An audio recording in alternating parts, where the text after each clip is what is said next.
Hello, hello, this is Maggie from Journaling with Maggie. Welcome to my channel. I hope you will like and subscribe and leave a comment. If you have time, just tell me where you're watching from or just say hello.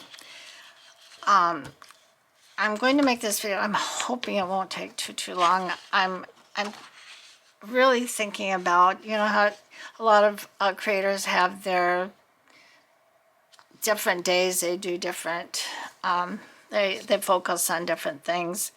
Well, I'm thinking of doing a Monday master board. So I love to collage. I think it's very relaxing. Now, that's not to say that I do it right if there is a right way. I don't think there is, but I just do it. And when I first started, this is a 12 by 12 piece of cardstock. I'm going to collage on the plain side of it. That way I thought when it's cut into tags or journal cards, it can be written on, and this is heavy enough. Plus adding the papers will make it even heavier. When I first heard of master boards, I was totally dumbfounded. I was like, what in the world is a master board? And what do you use it for? Well, I soon learned that master boards are great fun, and they're also great for cutting up into tags or pockets or journaling cards and having them ready to use in a project. You're pre-making ephemera. So we're just going to go ahead and get started on this today and see how it does. I've got quite a few scraps here, but I usually do it on 8.5 by 11, so I don't know if I've got enough, but I've got plenty here to my right that I can pull from and cut some more. So for me, there's no rhyme or reason to how this is done or how you start. Sometimes I start in the middle, sometimes I start in the corner, sometimes I just, it just depends. Today I'm going to start down here in this corner. And I've got my glue stick at the ready. If I can get it apart. This is a new one. Well, we're getting off to a good start here, aren't we? There. I don't know what the problem was, but okay. So I've got my little glue stick ready, and we're just going to get going.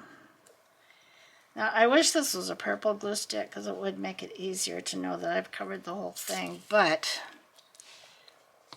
if I didn't, that's okay. I can go back and put a little glue where we're lacking, so I don't worry too much about it. Now, do I want to keep going from here or just move along? Now, I might not talk a whole lot during this, so forgive me if I don't.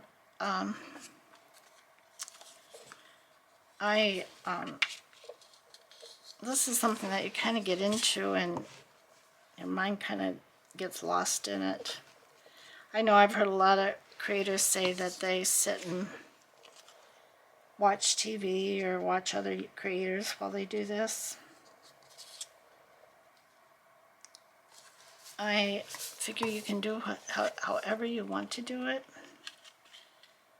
and it'll all work just fine.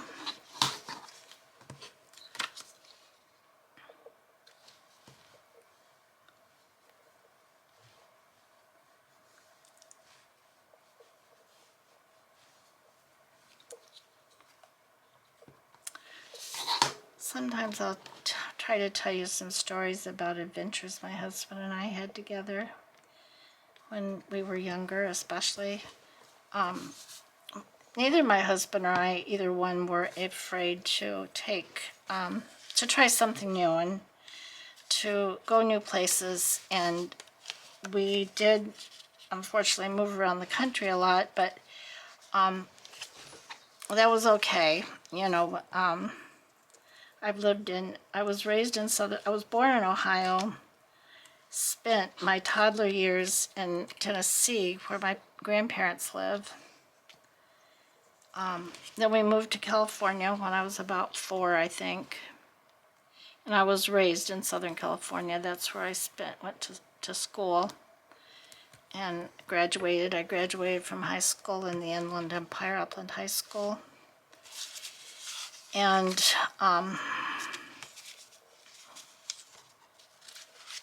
then I got married, very young, I might add, too young, but that's the way it goes sometimes. And my husband and I, my husband was living in Michigan at the time. His father had fallen ill, and so he took a job at the foundry there in Saginaw. And then he was going to get drafted. He knew he was going to get drafted, so he enlisted. He just thought that might be a better route for him to take, so he enlisted. But before he left, we did get married. We got married at Fort Campbell, Kentucky. No, not Fort Campbell, Kentucky, at Fort Knox in Louisville. And I then went back to Michigan to stay with his parents on the advice of a chaplain, because he said that David, my in-laws are Hispanic, or they were Hispanic, and David was the first one to enter into the service. So they said, the chaplain said, if you think you can handle it, this would be a good thing for you to do. It would help them, because typically these young guys don't write to their parents, they write to their wives or girlfriends. So I did. I left my own family. There's times when I wish I would have just gone home and spent that year with my mother and father. My mother had some health problems, and my brother and sister were still young, and she could have used some help, but I didn't. You know, when you're young, sometimes you just make decisions, you don't think them through. That's pretty typical of a young person.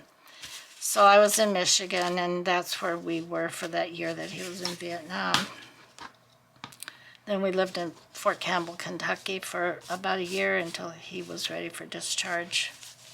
So he was very fortunate when he went to Vietnam. He had decided, or he had hoped and prayed that he would never have to fire a rifle at anybody. At that time, he had no exposure to guns, and he didn't even really hunt yet. That's not something that his family was into, even though it was in Michigan, where, you know, if you're from Michigan or know anything about Michigan, you know, deer hunting, and they have all the different seasons. So,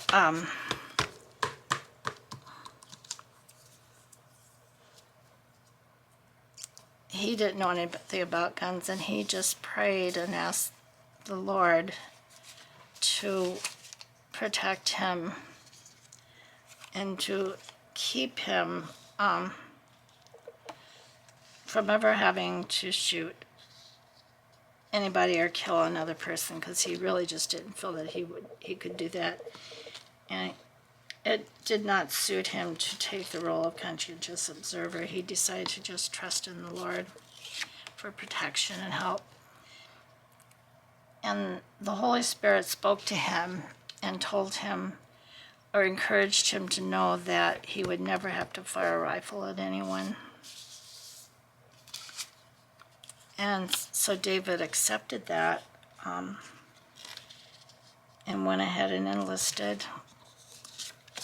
When he got to Vietnam, a long story short, he never ever had a gun, actually, except when he first got there to clean it. And they were looking for some guys to do specific jobs, and one of the things they needed was a typist. Other than that, he was going to be put on a ship to be a stevedore, and because it is so hot and humid, I mean, the heat, from my understanding, is unbearable in Vietnam. he put his hand up and said he could type. And he could type. He learned in high school. And he put his hand up, and so they picked him because he was the only one that put his hand up, and he became a dispatcher in the motor pool. Well, then they needed, it so happened they needed a motor pool built, and David had, in his brief, I mean, he always worked. His father believed in, they had strong work ethics. So he always worked at doing something. And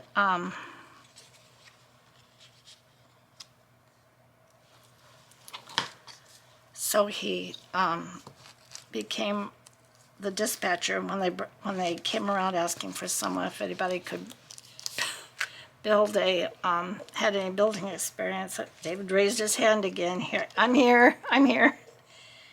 And they said, well, have you had any experience? And he said, well, yes, he did have, and could do that job. So they took him at his word and let him proceed. Now, he had no, I think maybe they did take, blueprint drawing because he went to a technical high school. So he probably did have some exposure to that, but he really could not draw blueprints. He had no idea how to do that. So he just did pretty much a line drawing. He knew how that motor pool should be built, what size it should be, the dimensions. He had it in his head, and he moved forward with it and made this line drawing. And when this CEO or whoever it was that was in charge came and said, wanted to look at the blueprints, David said, well, I don't have blueprints, this is what I've got. And he kind of laughed. He said, how in the world is this supposed to turn into a motor pool? I mean, how? And David said, don't you worry, I will build you a motor pool. I know exactly where every board, where everything is supposed to go. And by golly, he did it. He built a beautiful motor pool. That motor pool was there for years. Other men that he's met along the way, that he's met at VA, hospital facilities, because he did have a lot of service-related issues. He never had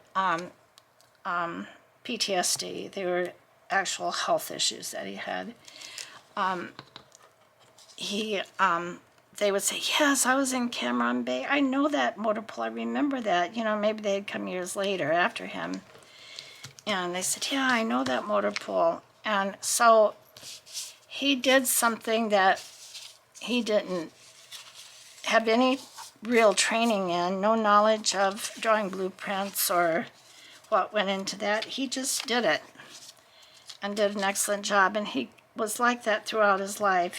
He never hesitated to take care of whatever needed to be taken care of at our homes. He could fix anything. He had worked closely with his dad over the years in maintaining their homes. So he had some knowledge and training that he had gotten from his father. So that was my, and after he built the motor pool, then they came around, the chaplain came around and said he needed a chaplain's assistant. And David said, well, I can do that. And so he chose him to be his chaplain's assistant. And one of the things that the chaplain did was had to go in to the orphanages, and David would ride along, and he would kind of ride shotgun. Now, he carried a weapon because he was supposed to protect the chaplain, who was, of course, an officer. And but it wasn't loaded. The chaplain preferred to just carry his own weapon and to, but it was more of a, I guess, just a, I don't know what to say, just for appearances. So David never had to shoot a rifle. He never had to shoot at anybody. And so God answered his prayers.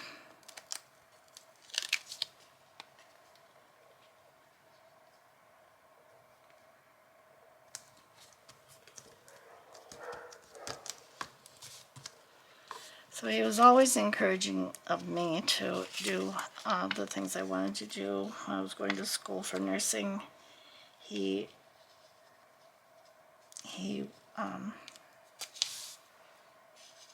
helped me there as far as his encouragement and help with the children. My youngest one was a baby at that time, so we had an interesting life. We were married for over 50 years. We had our problems like every marriage has. But in the end, it all worked out.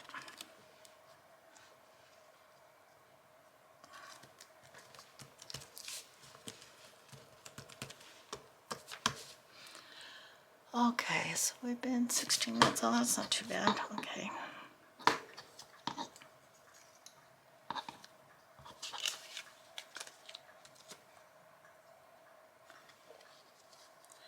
So my oldest daughter is what they call a teacher librarian.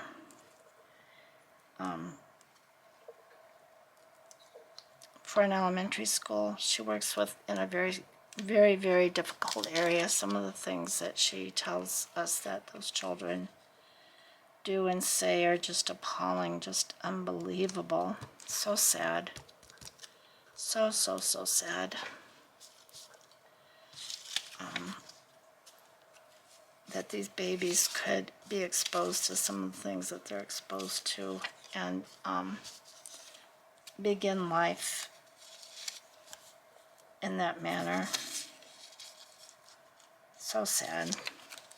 But it makes it very difficult for their teachers. It's very, very hard for them to provide a good education when discipline is such a problem. But she does her best. My younger daughter is an RN, a registered nurse. She didn't necessarily take after her mother. She did not want to be a nurse because I would try to encourage her at different times. Lena, go into nursing. It's such a wonderful career. You always have a job, blah, blah, blah. And you'll love it. It's just a wonderful way to work with people. Well, all the things that I thought were wonderful about nursing, she had no interest in. Oh, there's a little gap there. I'll have to fix that.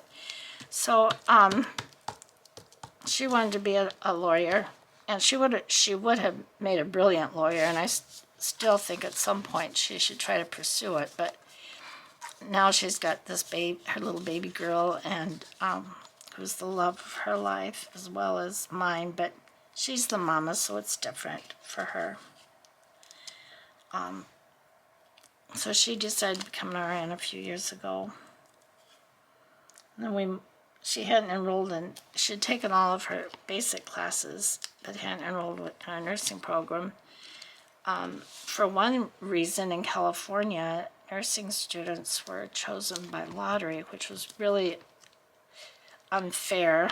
And there's some students and some classifications that did get priority. So she knew some of the ladies and gentlemen would wait 3, 4, 5 years before getting picked to get into a nursing program. Well, we ended up moving to Houston right as she was at that point in her studies, and she was able to enroll in nursing school right away. however, it was during the Big C that she had to do her clinicals, which was hard for all those students, but so ridiculous in so many ways. But I think the schools tried to do the best that they could do under the circumstances. But it was definitely not easy for any of them. I'm sure it wasn't easy on the instructors either. But it was particularly hard for the students. But she finished, and she's been nursing now for, let's see, it's been at least 2 or 3 years. And she's currently on maternity leave. She'll be going back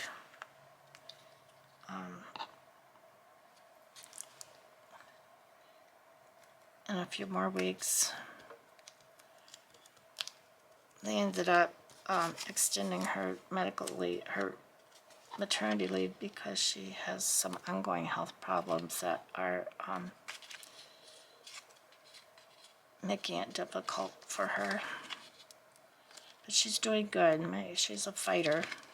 But she's quite a bit younger than the oldest daughter. They're 8 years apart. And I remember when she was in about the 3rd grade. She was so upset. She was so upset at her father and I because she was not born first. She felt she should have been born first, and why hadn't we arranged it like that? Could you imagine a child that age thinking that? And I said, well, that's just not the way God intended it.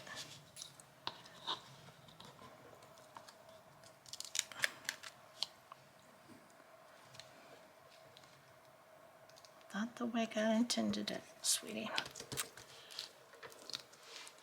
But it was kind of nice having the girls that far apart, because it was like I waited all that time and I didn't think I would get pregnant. Either time, really. Both of my girls, I feel, were miracles.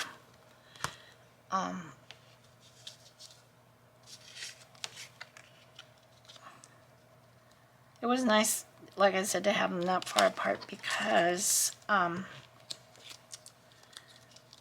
could have a baby again, and my oldest daughter really enjoyed being a big sister to our little sister, so it was fun.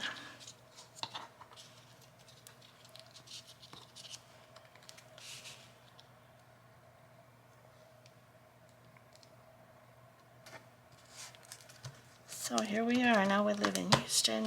My husband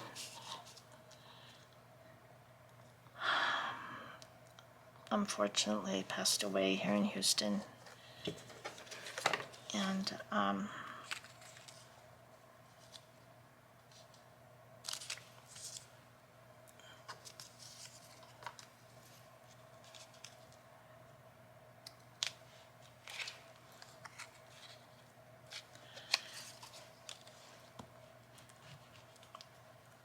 so we lived an interesting life. My life really was not boring.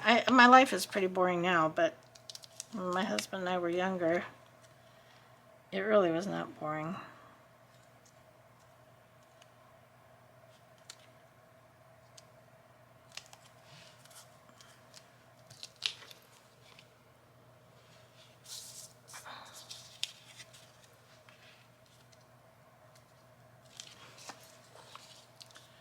So we're almost done with this.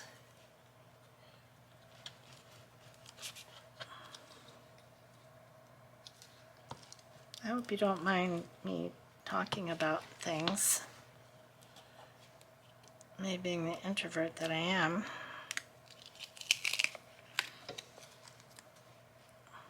I'm hoping that this, even at my age, that this YouTube channel will help me to kind of come out of myself that way, since I'm not working anymore and I'm not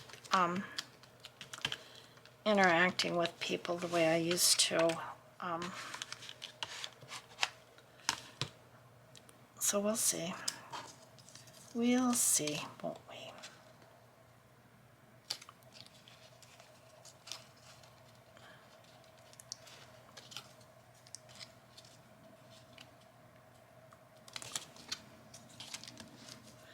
But if you stopped by to spend some time with me today, I really appreciate it. I hope you'll stick around and we can become friends.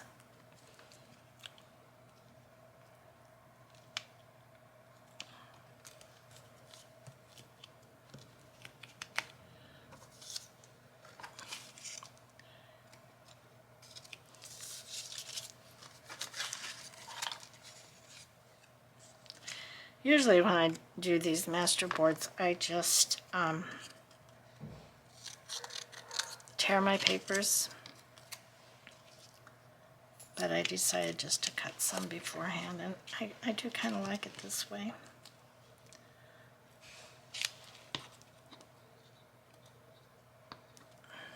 I like to collage with fabric as well, although I do it on a much smaller scale. I usually just do like a 5.5 by 8 page. I don't even think I've ever done an 8.5 by 11. But I may attempt to do that one Monday and make a fabric master board. Okay, now I still need to find a little piece for right there.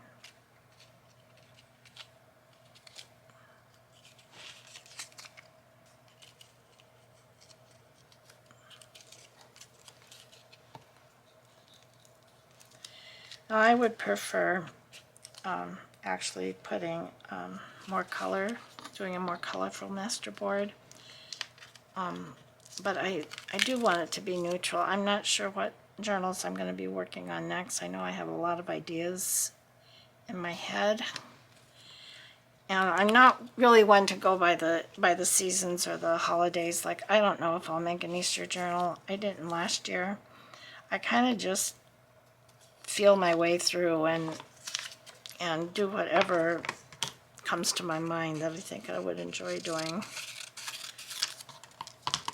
And I know a lot of people are not like that. You know, they do all the holidays, which is wonderful. And I hope you don't mind that I don't do that.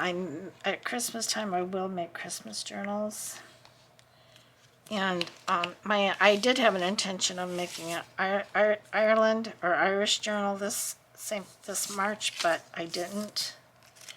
I was doing other things. I did a purple journal. I just do whatever. It's like having a bunch of ideas and putting them into a fishbowl and drawing one out, because I really don't know which one I'm going to pull out of the bowl.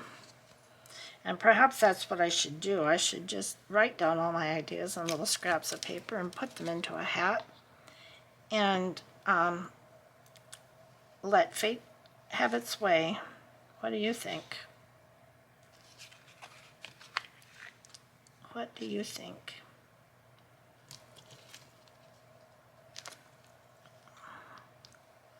This would go there.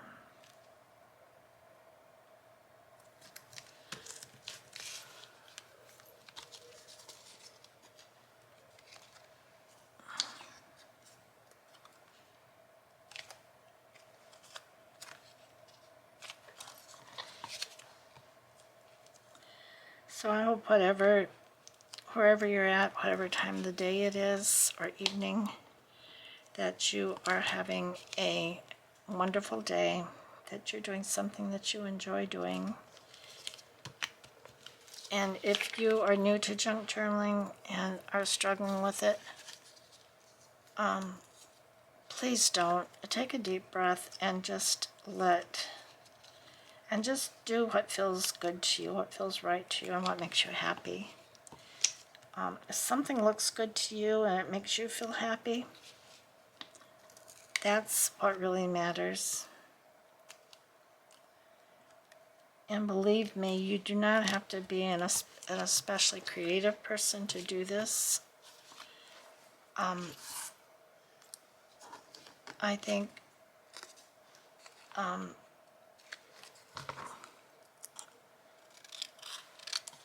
most anybody can do this if you want to. You can do whatever you want to do, you know, if you just put your mind to it.